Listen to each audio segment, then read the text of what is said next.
welcome to UNTV, our new host. Yes, for Manibela. Ang bago host natin sa Manibela, Alfred and Reed.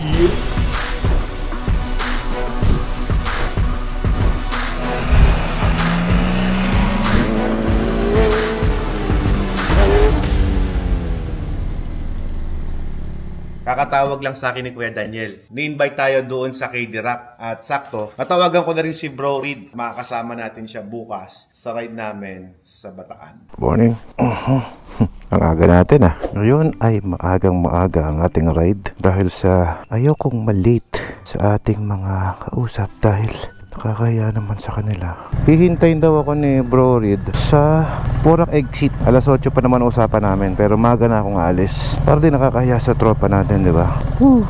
Let's go. Ngayon nga pala ang lakad natin is pupunta ulit tayo ng KD Rock dahil na-meet ni Bro Alfred si Sir Daniel, yung may-ari ng KD Rock, sa isang tindahan ng motorcycle gears.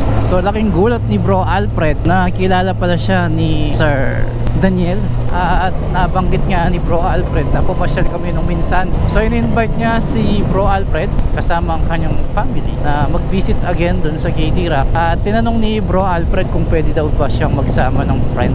Ngayon tinanong ni Sir Daniel kung sinong friend ba yan. Then nabanggit niya yung pangalan ko, and then yun, kilala din pala ako ni Sir Daniel. Laking tuwa ko kasi syempre sa isang sikat kilala tayo. Sa kanya rin kasi yung channel na Manibela, na kung saan nagre-review siya ng mga sasakyan at mga motor. Ngayong araw guys ay pupunta tayo sa Orani, Bataan, sa KD Rock, at naimbitahan tayo ng ating bagong kaibigan na si Kuya Daniel Razon ng Manibela. Siyempre pupunta tayo doon, sasama natin si Bro Reed. Gusto niyang ma-review itong 1300. Siyempre dadaling ko na rin sa kanya, ma-feature at maging guest na rin tayo sa kanyang show. Siyempre mapasyalan na natin ano ba yung mga amenities sa KD Rock, no? Okay, next stop natin doon tayo sa Porac exit dahil doon ang waiting area namin ni Bro Reed. Ayan yung bago niyang GS, oh. Wow, green. Ikaw, nagta-transition ka sa blue? O nagta-transition sa green? Oo nga no. hindi ko lang expect kasi BMW to Halos same lang pala siya ng pang-ibaba. Fairing niya sa taas ang pinabago. Mas pina-slick yung design. Nag-message ba si Sir Daniel? Oo. Ano sabi niya? Sabi niya, available daw siya ngayon. Okay. Sakto doon tayo mag-breakfast, bro. Maaga-aga pa Saka ang lapit lang nito, bro. Isang piga lang to Dati naka sports touring siya, ngayon naka naked bike naman siya ngayon. Tsaka inline 4 Tara. Ayun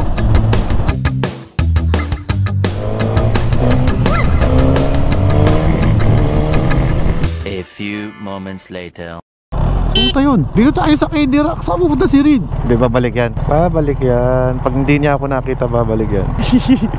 Lumagpas. Dito tayo sa KD Rock pambira si Reed. Ilang beses na pupunta rito. Naliligaw pa pala yun. Wala, pag hinabol ko yun, hindi ako abot. Matulin yun One chance ko lang talaga tawagan siya. Saan kaya niya iniisip pupunta Pag nakita niyang wala na ako sa likod, babalik yun. Nabitin yata ginanahan sa pag-ride si Reed. Bro. Asan ka? Andito ako sa KD Rock. Ay, nasa KD Rock ka na? Bro, lumagpas ka. Oo nga nakikita ko nga. Oo nga no. Sige. Sige, hindi, malapit na ako. Oo, sige. Balik na ako. Ginanahan siya Parang ganun ka-komportable yan Ginanahan. So, na-expect naman kami dito ni Kuya Daniel Pambira, may UNTV pang dala. Kung lalabas kami sa TV ni Reed ngayon Bro, nakita mo may UNTV yung baon? Oo nga. Mukhang lalabas sa national TV ngayon. Hello, boss. Ayun si Sir Daniel Oo, sarap naman ng mga smile. Ay, may shooting sila, bro. Mayroon silang shooting. Ito yung bago niya, 1300. Magandang umaga po. Hello, sir. Sir Daniel, good morning po. Finally, na-meet na rin kita. GMJ Eusebio. Hello po. Hello po. How are you? Kuya Daniel, morning po. Naka-helmet lang po naka-vlog po kami.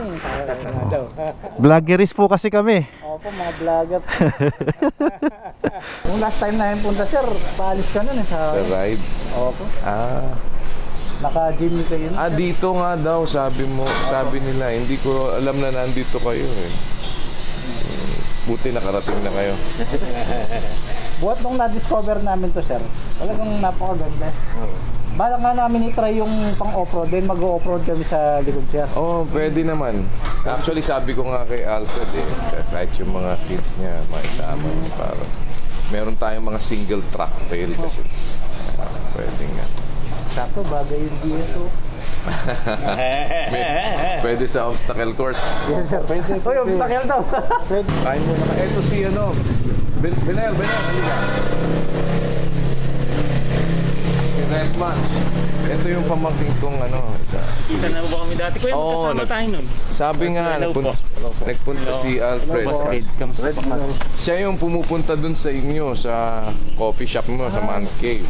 Nakapag-coffee na din ako sa'yo dun eh. Kasi may pinuntahan kami somewhere. Dumaan kami sa inyo. Sabi ko, daan tayo kila Alfred.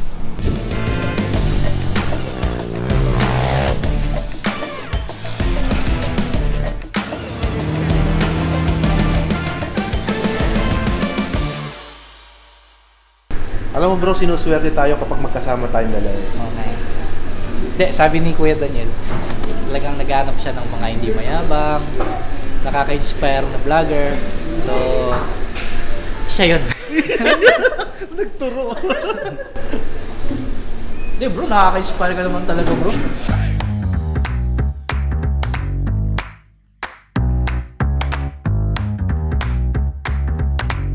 Tayo ngayon ay papasok dun sa off-roading area gamit tong mga ATVs natin.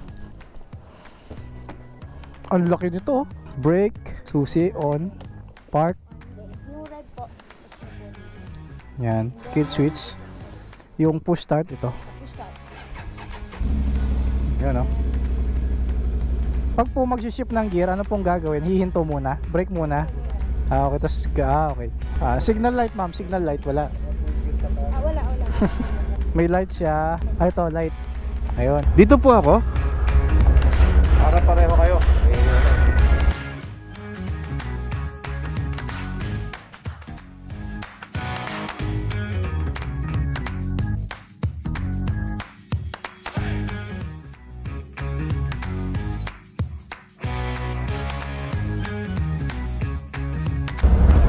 Let's go!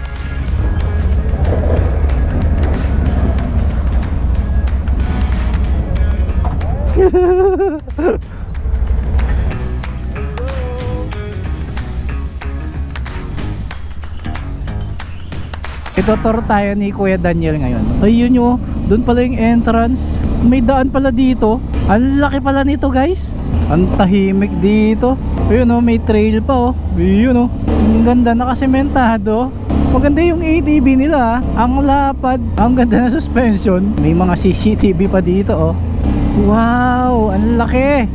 Meron pang ganyan o. Ayan o. Nice. May obstacle pa.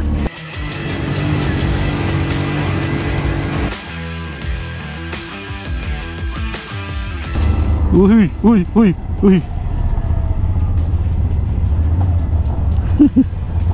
Uy, ang taas. Ang taas. Ang baba ay. Ang tarik nito.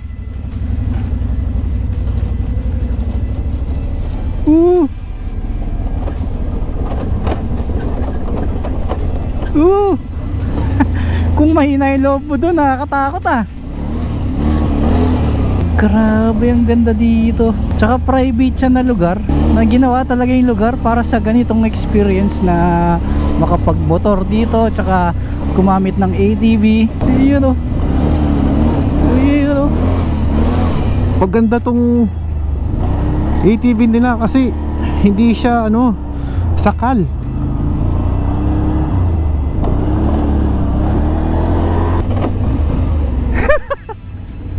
Nakakatakot. Ang taas. Hindi ako prepared dun. Ayun, lumiko na si Kuya Daniel. Uy, mabato na dito. Oo. Parang ang hirap padaanin ng motor dito. Mayroon tayong kasama nakamotor. Uy. Dapat dito nakatayo ka eh. Uy oh, solid. Naalog-alog na yung ATV sa lalaki ng bato.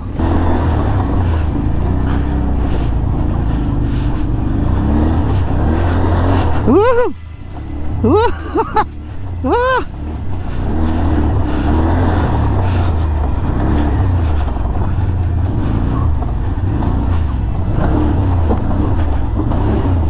Wow!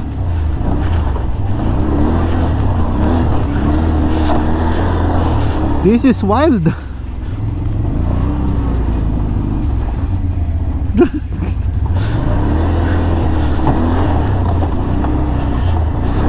Wah! Saya. Ang saya.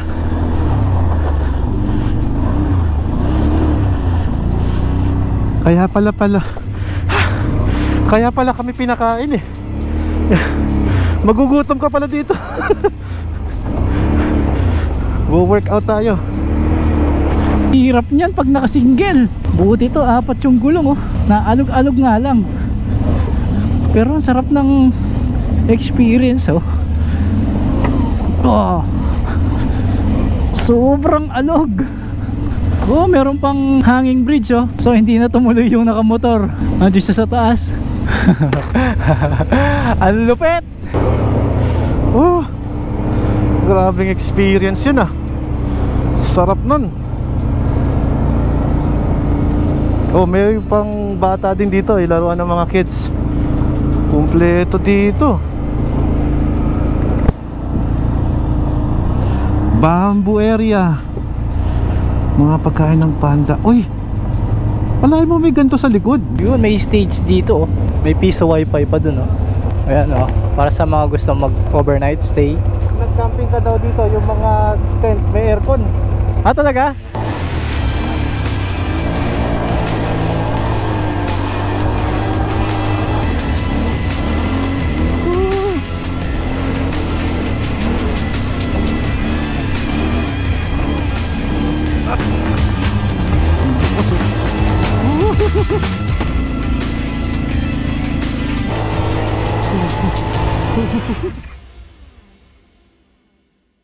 Ang ganda po ng trail site.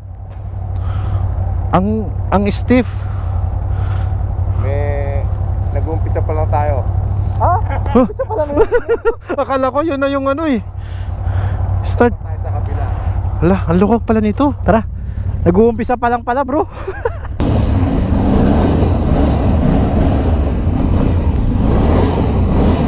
Sarap mag-drip. So hindi natin malalaman na ganito pala kaganda kung hindi pala natin susubukan. Buti na lang na itor tayo ni Kuya Daniel. May ginagawa pa dito oh. Lawak nito oh. Ano kaya to? Oh, may mga tulugan pa dito oh. Kaya nga naka-aircon no. Sa sobrang laki at ang daming pasikot-sikot, hindi ko na maalala kung paano bumalik. Dinosaur oh. Ang laki. O yun, doon kami dumaan sa ilalim kanina. Ang daming playground talaga oh. May pinasukan na naman kaming ganito. Oh, taas. Hala. Hala.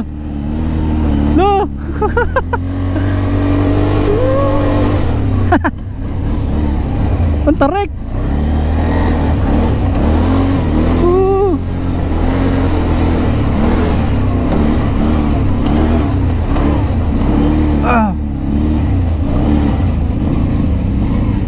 Iyan o.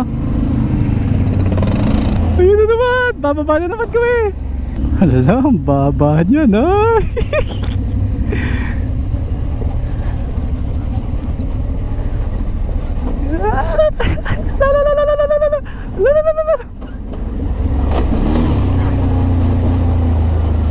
Buti na lang may engine brake siya. Napakaluwag nitong lugar.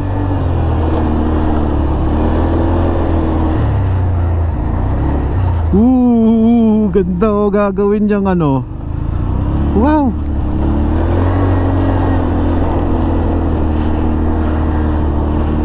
Grabe naman yan oh.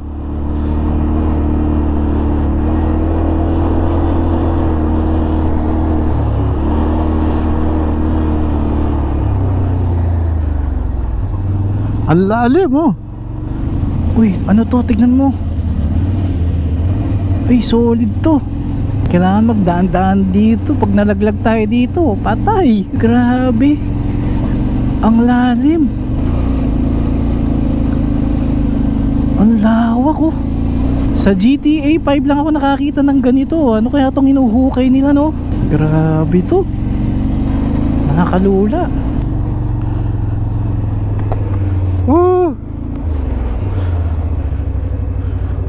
Sa lalim nito wala pang tubig. May tubig na siya. Ayun, nagtutubig na doon sa part na yon.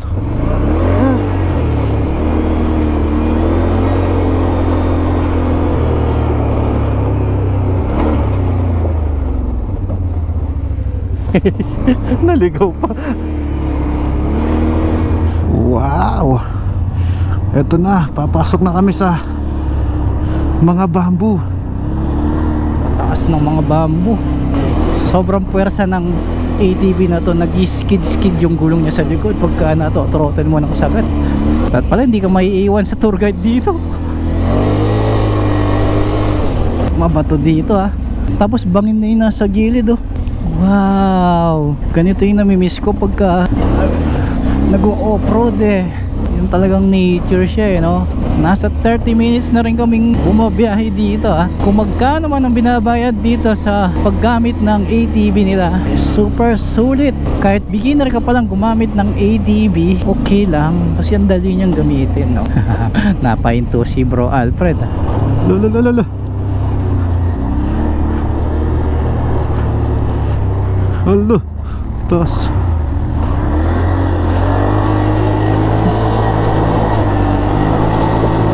Wah.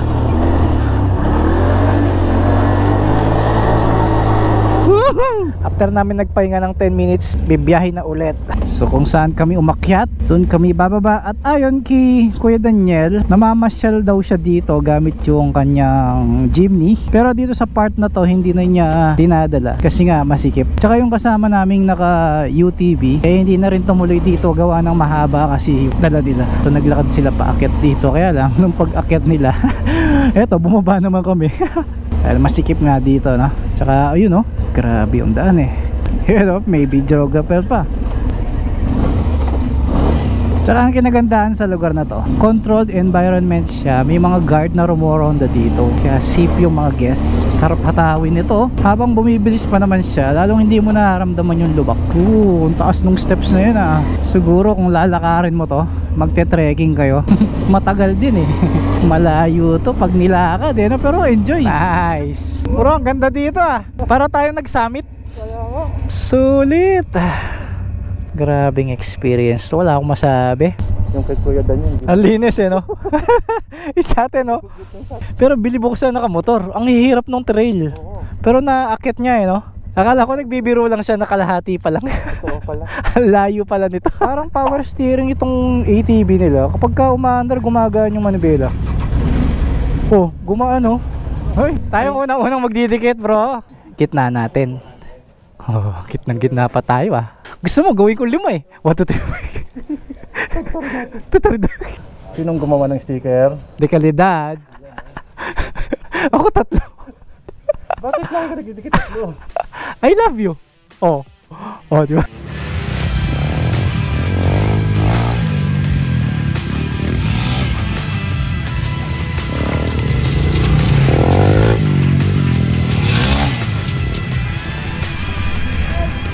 Martin, sumuko ka na.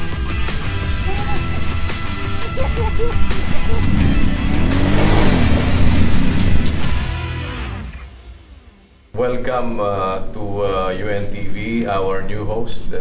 Yes, for Manibela.